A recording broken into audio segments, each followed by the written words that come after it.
झारखंड का सारंडा बरसात से पहले नक्सल मुक्त हो जाएगा और नक्सलियों से लड़ाई लड़ने के लिए अब उसी तरह से घातक वार जवान करने वाले हैं। बता दें कि जंगल अब तक माना जाता था कि नक्सलियों का घर जैसा है और इस जंगल में वह घातक वार करते हैं, लेकिन अब उनसे लड़ाई लड़ने के लिए गोरखा बटालियन यानी जैप की भी तैनाती सारंडा के जंगल में कर दी गई है। और जैप की अगर बात कर ले तो इसका इतिहास काफी पुराना है। ये गुरिल्ला वार करने में काफी घातक होते हैं, खासकर जंगल और अन्य वैसे इलाके जो दुर्गम इलाके हैं, बीहड़ है, वहां पर इनकी जो भूमिका है वो और अहम हो जाती है। तो साफ तौर पर Jharkhand JAP, Jharkhand armed force जो है वो अब नक्सलियों से दो दो हाथ करेगी। इनके साथ सीआरपीएफ, कोबरा और झारखंड जगुआर और चाईबासा पुलिस तो रहेगी, लेकिन कैसे जंगल में घातक हमला करना है, छुपकर कैसे नक्सलियों को उन्हीं की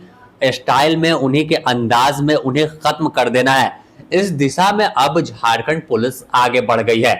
बता दें कि सारंडा का जराई किला हो, टोटो थाना क्षेत्र की बात कर ले या फिर जो सारंडा के अन्य कई इलाके हैं, छोटा नागर की बात करें तो वह ऐसा इलाका है जो जंगल अपने आप में काफी घना है और यही फायदा नक्सली उठाते हैं। 2 साल से अभियान चल रहा है, लेकिन नक्सली हमेशा छुपकर भागते चल रहे हैं। ऐसे में अब जंगल में विशेष अभियान की शुरुआत की गई, यानी जैप और Chaibasa police, cobra, Jharkhand Jaguar आक्रामक लड़ाई लड़ेगी। इसके अलावा 15 डीएसपी को भी तैनात किया गया है। तो आप अंदाजा लगाइए कि लड़ाई की शुरुआत किस तरह से अब की गई है। जिस भाषा में नक्सली समझेंगे उसी भाषा में जाबाज जवान नक्सलियों को अब सबक सिखाने को तैयार है। बताया जा रहा है कि करीब 15,000 से अधिक जवान सारंडा पहुंच गए हैं और एक रणनीति तय की गई है और उस रणनीति के तहत अब अभियान तेज किया गया है। जो जंगल है उस जंगल को चारों ओर से जवान घेर रहे हैं और घेरते घेरते उन नक्सलियों के पास पहुंचेंगे जो अब तक इसे अपना सेफ जोन मान रहे थे। अगर देखें तो इस जंगल में जो कुख्यात माओवादी हैं, जो करोड़ों के इनामी है, सेंट्रल कमेटी मेंबर है, पोलित ब्यूरो सदस्य हैं, मिसिर बेसरा, एनलदा, इन तमाम लोगों को टारगेट लेकर सीधे सुरक्षा बल के जवान कार्रवाई करेंगे। और साफ इन्हें पता है कि अगर यह बड़े माओवादी गिरफ्त में आ गए या मारे गए तो नक्सलवाद झारखंड से खुद ब खुद खत्म हो जाएगा, क्योंकि जब इनके नेता ही नहीं रहेंगे तो आखिर फिर संगठन को कौन लेकर चलेगा। तो अब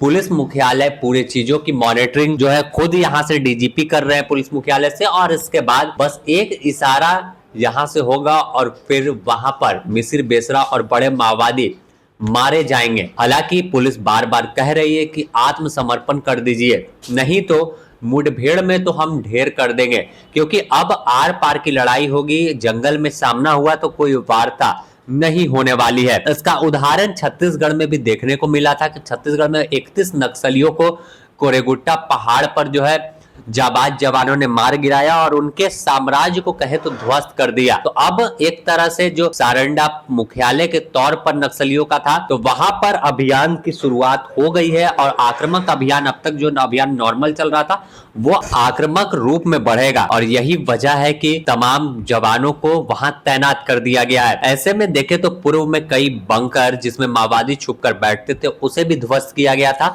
और अब आईडी जिसे अपना सेफ जोन मानते थे, जिसे अपना शील्ड मानकर चल रहे थे कि वह आईडी के चपेट में जवान आएंगे, तो आईडी से कैसे बचना है इसकी भी ट्रेनिंग तमाम जवानों को कोल्हान पहुंचकर, सारंडा के जंगल में पहुंचकर तमाम बड़े अधिकारी दे रहे हैं, विशेषज्ञ दे रहे हैं कि आखिर आईडी की पहचान कैसे करना है अगर आपके साथ बम निरोधक दस्ता ना हो तो, और कैसे उसे फिर डिफ्यूज करना है जिससे आपको कोई हानि ना हो। तो तमाम तैयारी है, बस अब ताबूत में अंतिम कील झारखंड पुलिस ठोकने वाली है।